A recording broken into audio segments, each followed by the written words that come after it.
Joanna McAllister gripped the bank notice so tight the paper crinkled in her shaking hands. The words blurred, 30 days to pay, or the ranch will be seized.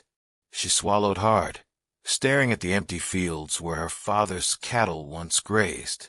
They had survived drought, winter storms, even the fever that took both their parents. But this felt like the end. The Wyoming wind howled through the cracks in the ranch house walls, carrying dust and the sharp scent of sagebrush. Joanna stood at the window, her jaw set tight as she watched the sun dip behind the mountains. Behind her, Lillie's soft humming filled the quiet kitchen, her sister's way of pretending things weren't falling apart. "We can't pretend anymore." Joanna turned, the bank notice still clenched in her fist. "Lillie," she said, her voice rough, "we got trouble." Lillie looked up from kneading dough, flour dusting her apron. Her smile faded when she saw Joanna's face. She wiped her hands and took the paper, her blue eyes scanning the words. Her breath hitched. "They can't do this. This land is ours." Joanna rubbed her temple. "Bank don't care. No money, no ranch." Lillie's chin trembled, but she lifted it. "Then we'll get money. We'll work harder." Joanna shook her head. "Ain't enough. We got no men to hell with the herd. The fences are falling down, and winter's coming." She hated saying it out loud. Pa had trusted her to keep their home safe. Lillie bit her lip, then straightened. What about mail-order husbands?" Joanna scoffed. "You been reading them silly magazines again?" "No, listen."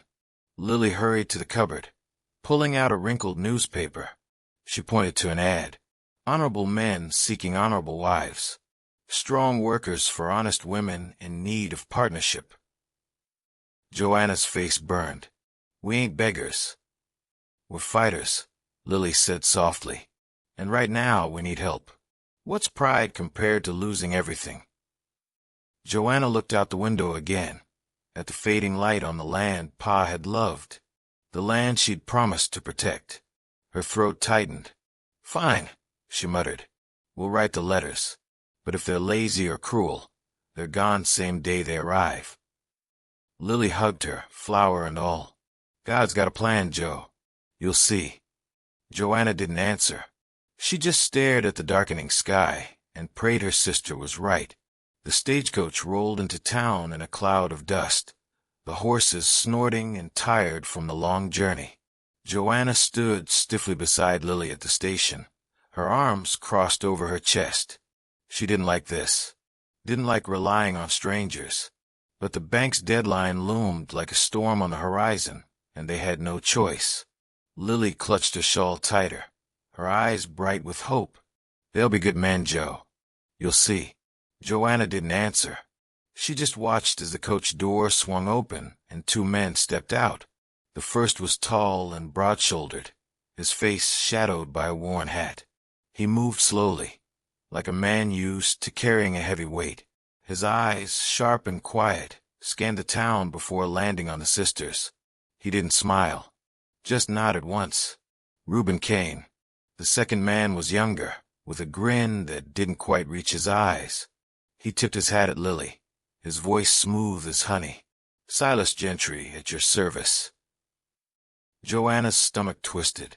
Reuben looked like he'd rather be anywhere else. Silas acted like he was playing a part.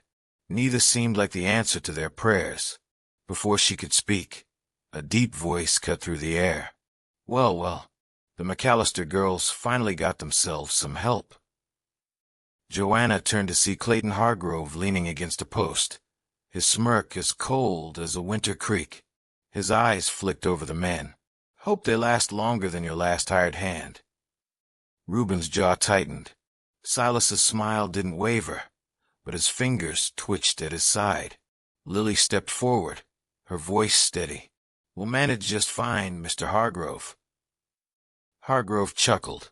"We'll see." He pushed off the post and sauntered away, his spurs jingling like a warning. Joanna glared after him before turning to the men. "You ready to work?" Reuben met her gaze. "Yes, ma'am." Silas winked at Lillie. "Lead the way." As they loaded their bags into the wagon, Joanna couldn't shake the feeling that these men carried more than just saddlebags. They carried secrets, and secrets had a way of turning into trouble. The ranch looked worse in daylight. Reuben stood beside the broken well pump, his calloused hands testing the rusted handle. It hadn't worked in months, Joanna admitted. They'd been hauling water from the creek like paupers. Without a word, Reuben rolled up his sleeves and got to work. He didn't ask for help, didn't complain, just fixed things with steady, patient hands. Joanna watched from the porch, her arms folded. She didn't trust quiet men. Quiet men hid things. Inside, Lillie laughed at something Silas said as he counted out their cattle money.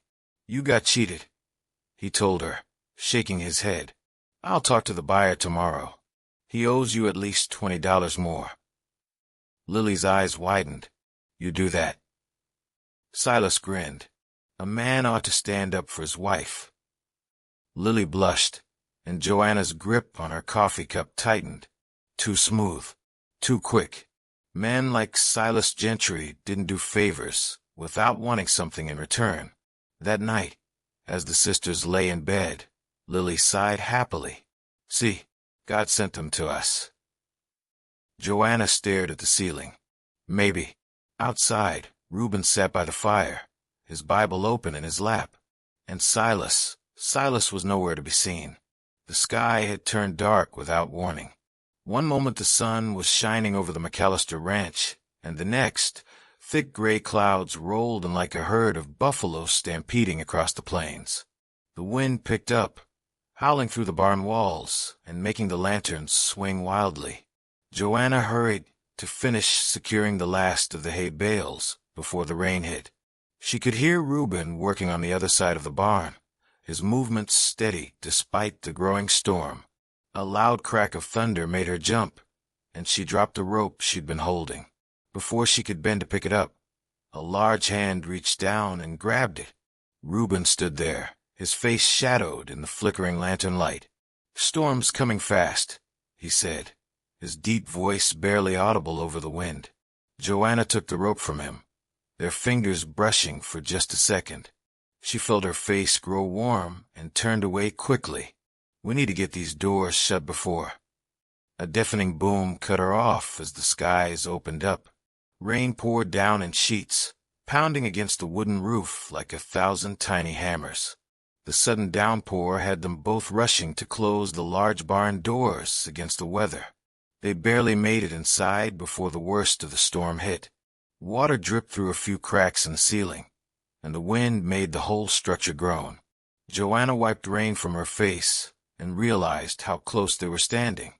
Close enough that she could see the flecks of gold in Reuben's brown eyes, could see the way his damp shirt clung to his broad shoulders. Reuben cleared his throat and took a step back. "I'll check on the horses," he muttered, moving toward the stalls. Joanna busied herself with tidying tools that didn't need tidying. The air between them felt charged, like the moment before lightning strikes. She wanted to say something, anything, to break the strange tension, but words stuck in her throat. A particularly loud thunderclap made one of the younger horses whinny in fear. Without thinking, Joanna moved toward the stall at the same moment Reuben did. They collided gently, and his hands came up to steady her. For one breathless second, they stood frozen, the storm raging outside but forgotten inside this quiet space between them. Joanna was the first to pull away. "We should." "Joanna, Reuben began at the same time. They both stopped. Then, to her surprise, Reuben's lips twitched into something almost like a smile. It changed his whole face, making him look younger, softer. Joanna found herself smiling back before she could stop herself. The moment was broken by a shout from outside. "Joe! Reuben! You in there!" Lillie's voice, muffled by the rain. Joanna hurried to the small side door and opened it to see her sister standing there, soaked to the skin, her hair plastered to her face. "Lillie, what are you doing out in this?" Lillie held up a basket covered with oilcloth. "I brought you both some supper since you're stuck out here." Her eyes darted between Joanna and Reuben, and Joanna knew her sister had seen something in their faces. Lillie's smile turned knowing as she handed over the basket. Joanna took it with a frown. "Where's Silas?" Lillie's smile faltered. He got a letter today. Right after you two came out to the barn. He read it and just rode off. Didn't say where he was going or when he'd be back." Joanna's stomach dropped. She turned to look at Reuben, whose face had gone carefully blank again. The easy moment between them was gone, replaced by the cold reality that neither of these men could be trusted. As Lillie hurried back to the house through the pouring rain, Joanna set the basket down with a thud. "You knew," she accused Reuben. "You knew he was going to run off." Reuben met her gaze steadily.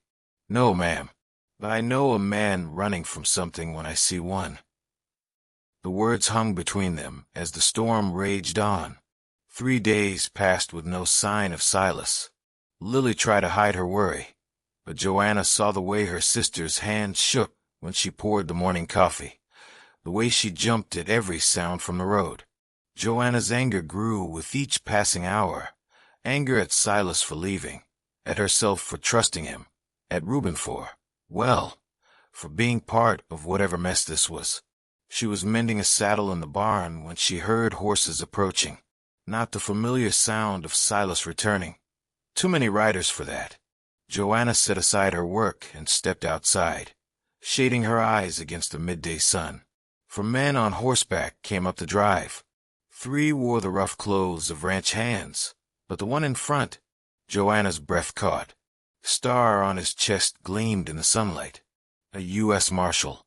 Reuben appeared at her side as if summoned, his posture stiff.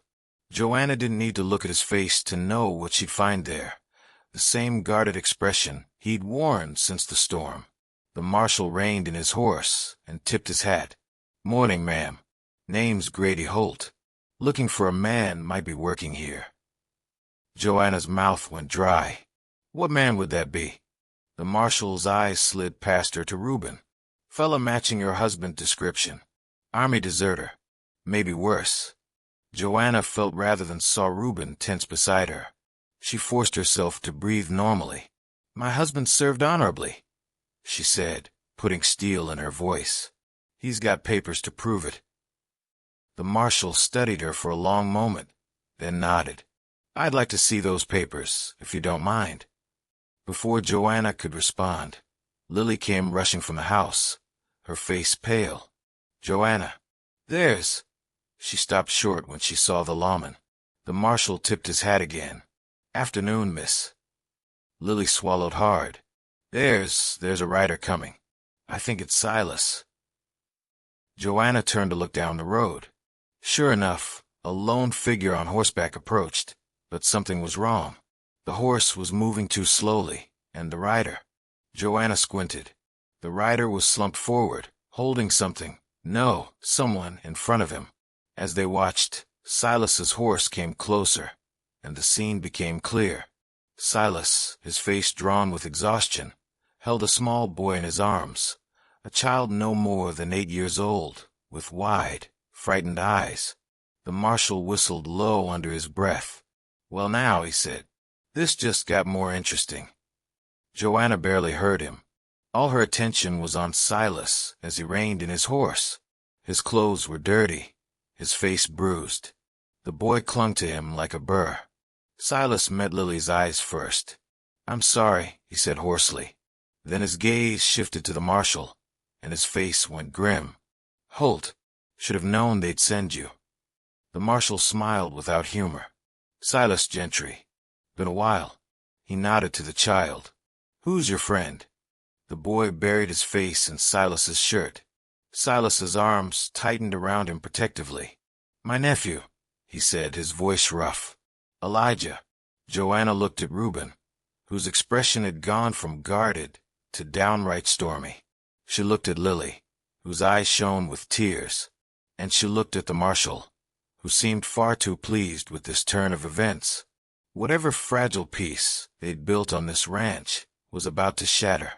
The ranch yard had turned into a battleground without a single shot being fired. Joanna stood frozen as the marshal dismounted, his hand resting casually near his gun. Silas remained on his horse, the boy Elijah clinging to him like a second shadow.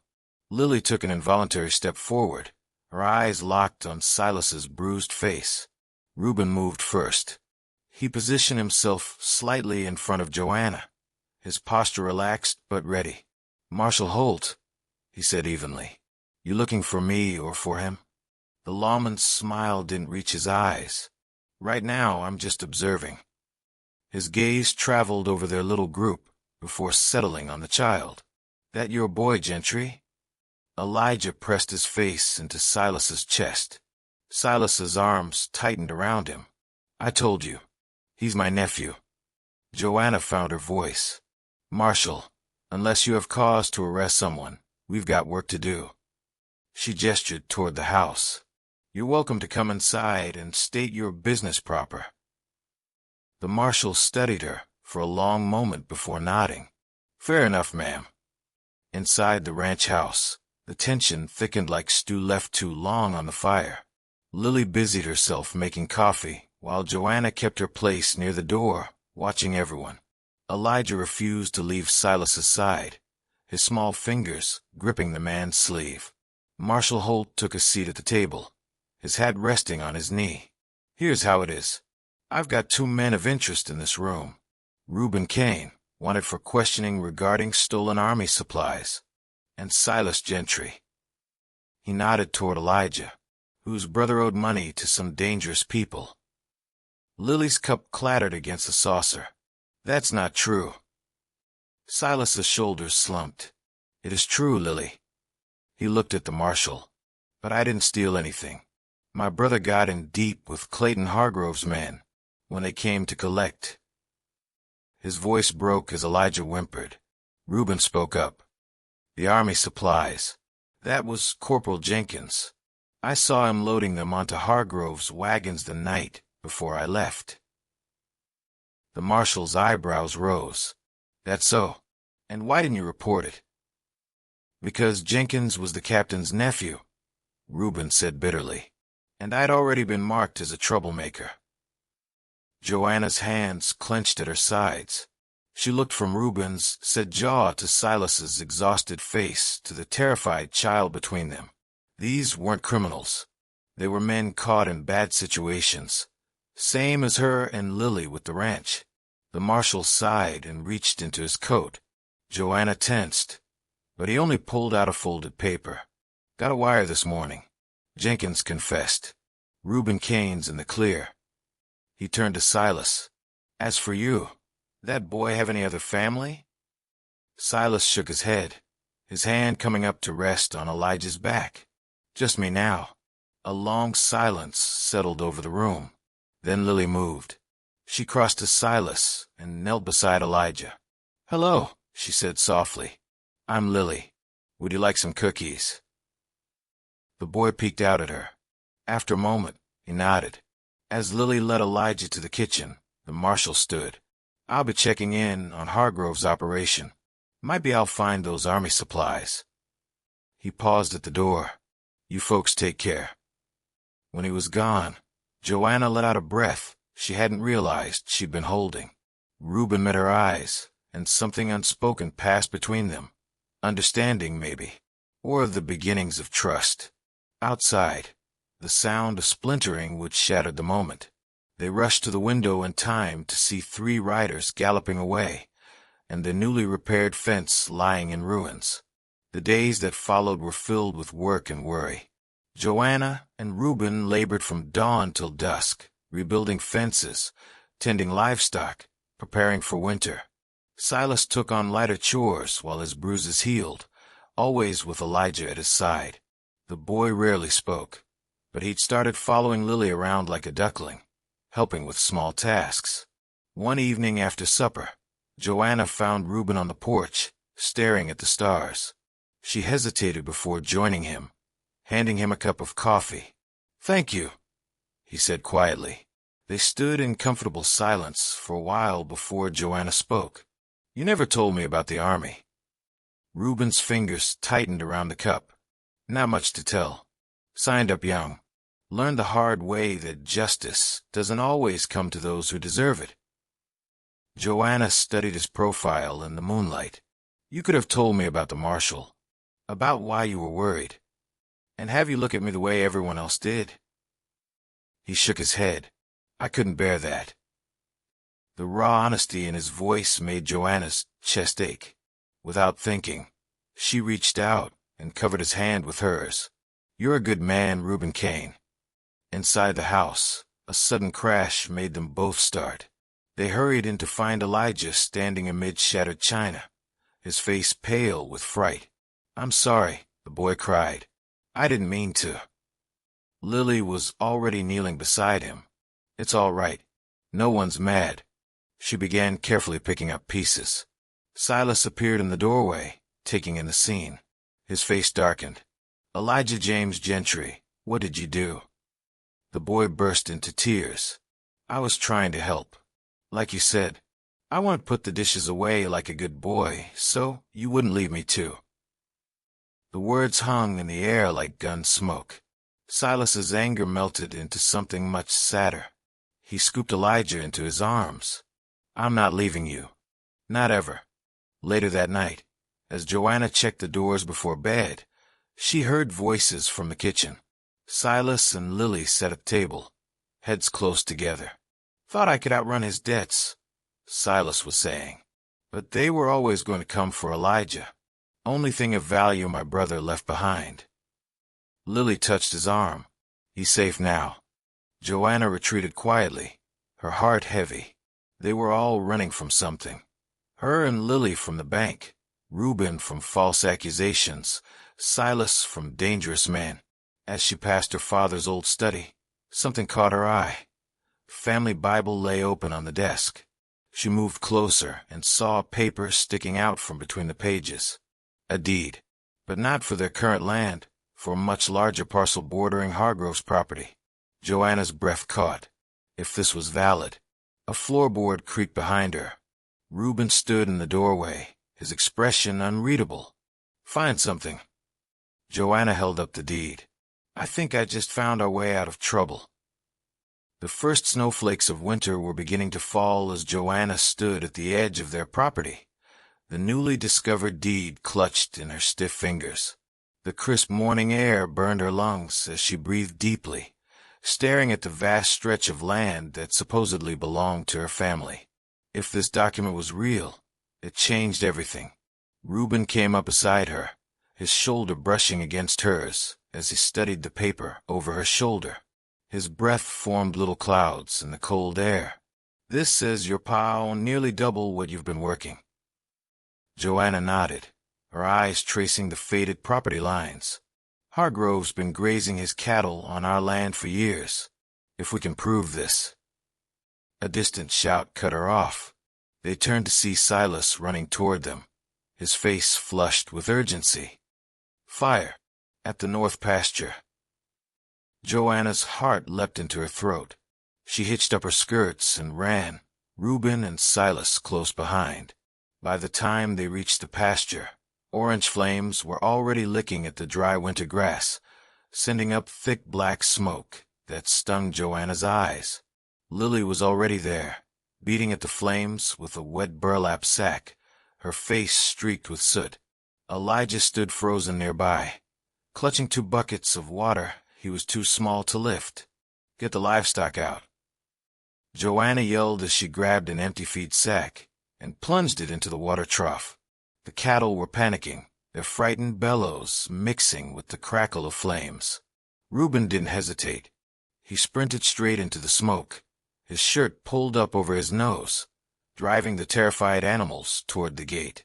Silas worked beside him, his injured legs slowing him, but not stopping him. Joanna and Lillie formed a bucket line, passing water hand to hand from the trough to the flames.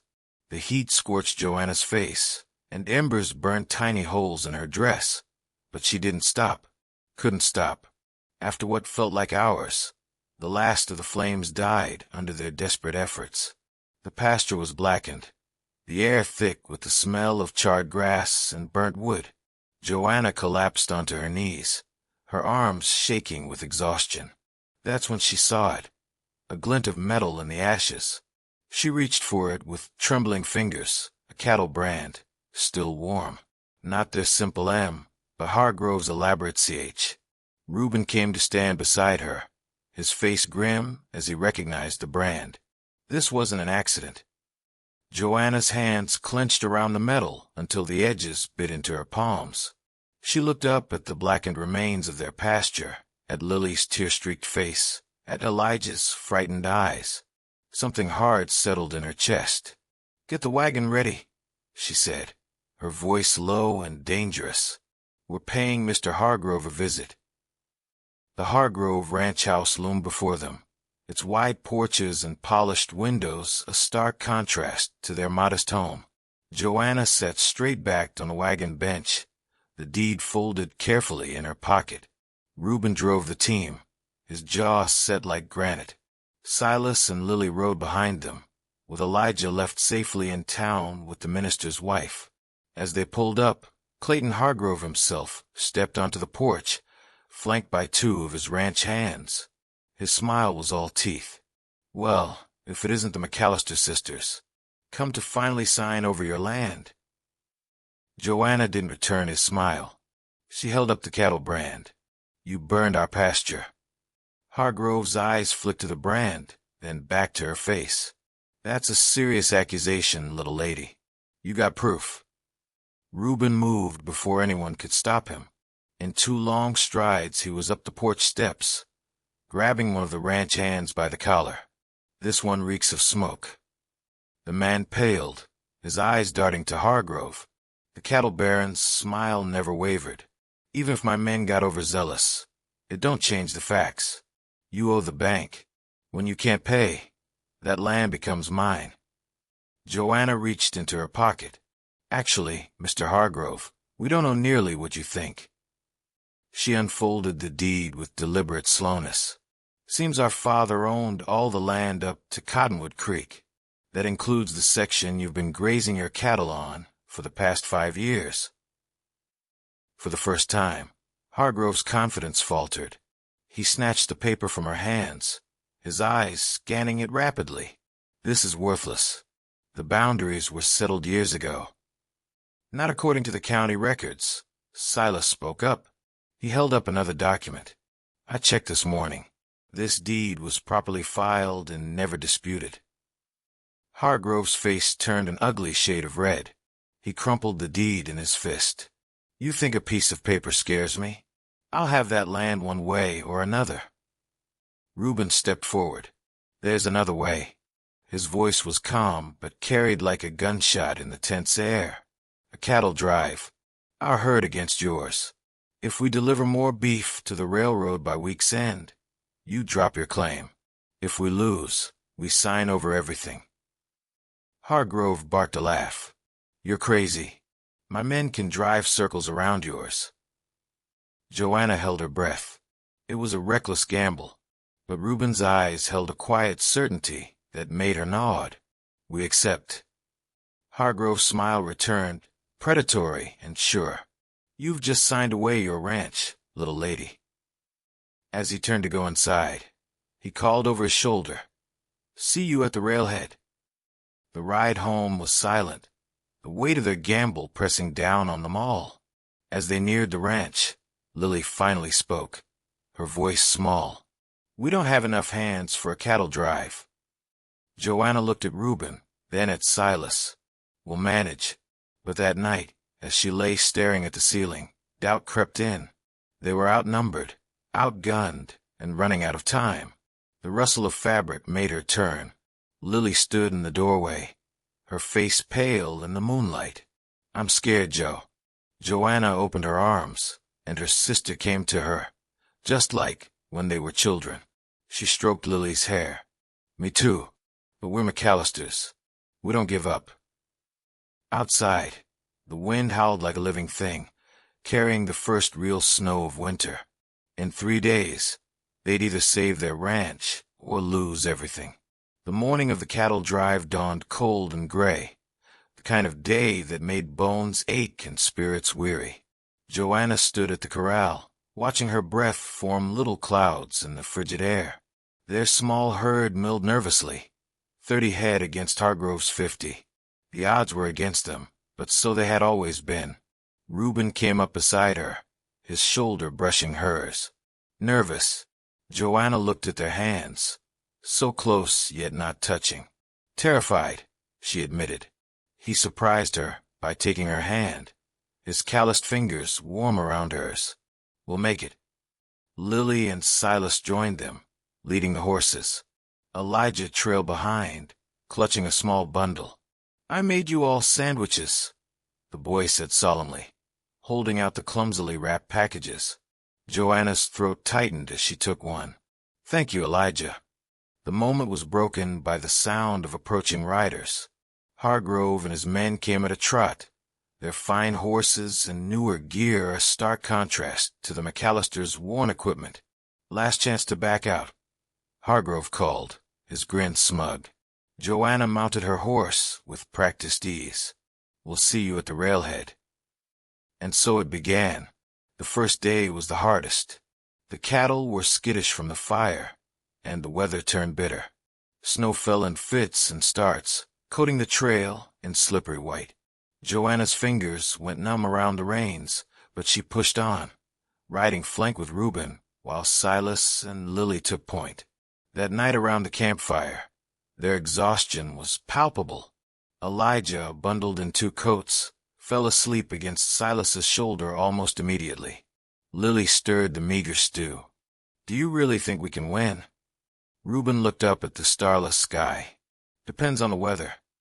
Joanna followed his gaze. The clouds hung low and heavy. A storm's coming. And come it did. By midday, the snow fell so thick they could barely see the cattle in front of them. The wind howled like a wounded animal, stealing shouts and warnings before they could be heard. Joanna lost sight of the others, the world reduced to swirling white and the panicked bawling of cows. Then a crack like thunder. The cattle stampeded. Joanna's horse reared, throwing her into the snow. She landed hard, the breath knocked from her lungs. For one terrifying moment, she was alone in the whirling white. Then strong hands hauled her up. Reuben's face was inches from hers, his eyes wild with fear. "Joanna." She clung to him, her heart hammering. "The cattle. Gone. Scattered." His voice was grim. Tears froze on Joanna's cheeks. They'd lost. The ranch, their home, everything. A shout cut through the wind. Silas appeared like a ghost in the storm, pointing. "Look." Through the snow, shapes moved. Not just their cattle, but Hargrove's too, all mixed together in the blizzard's chaos. And driving them. "Lillie." Joanna gasped. Her sister rode like a woman possessed, her hair flying loose, her voice ringing clear above the storm as she herded the combined herds toward the railhead. They raced to join her. By some miracle, by some answered prayer, they arrived at the railhead together, McAllister cattle and Hargrove's mixed, just as the storm broke. The railroad agent counted slowly, his breath puffing in the cold. When he finished, he looked up in surprise. McAllister brand wins by 5 head. Hargrove's face turned purple. "That's impossible. Those are my cattle." The agent shrugged. "All mixed up in the storm, sir. Can't prove which is whose now." As Hargrove spluttered, Reuben stepped forward. "A deal's a deal."